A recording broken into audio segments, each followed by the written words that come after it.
Hello mga dear, magandang umaga. Ito nga yung araw na mag-day off kami. So after 3 months naisipan nga talaga namin mag-day off.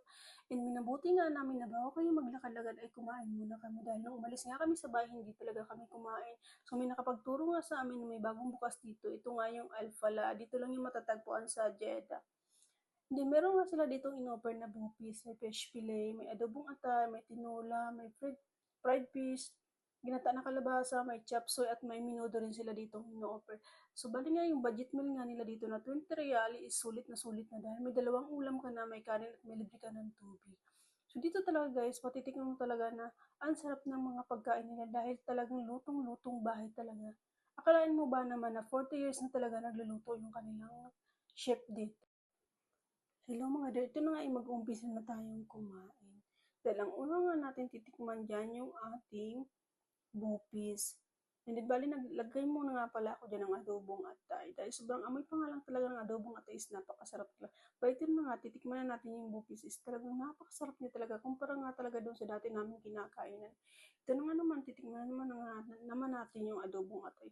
Talagang napakasarap nga talaga. Amoy pa lang na talaga ng adobong atay is napakasarap na nga talaga. Bali nga talaga yung budget meal nila na 20 real is sulit na nga talaga dahil may dalawang ulam ka na, may kanin ka na, at may libreng tubig pa. Depende na lang sa'yo kung gusto mo pa mag-order ng extra rice. Depende.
Kung makikita nyo is ganadong-ganadong nga talaga kung kumain din dyan.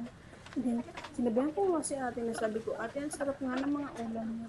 Ang sagot niya naman nga sa akin, sabi niya is, 40 years na nga daw talaga nagluluto ang kanyang tagal. Akalain mo nga yun sa loob ng 40 years, talagang expert na nga talaga siya sa pagluto ng mga lutong ulam. Sobrang sarap nga talaga is talagang kaya na lang talaga sa sobrang sarap. Kapwa ko OFW na naghahanap ng masarap at sulit na ulam, dito lang yan sa matatagpuan sa Albalajela sa Alfala. Murang pagkain at 20 real lang, sulit na. Kaya pa, anong pang hinihintay nyo? Punta na kayo dito sa Albalajeda. Dito nyo lang matatagpuan ng Alfala. Mura na, sulit pa. Yun lamang. Thank you for watching.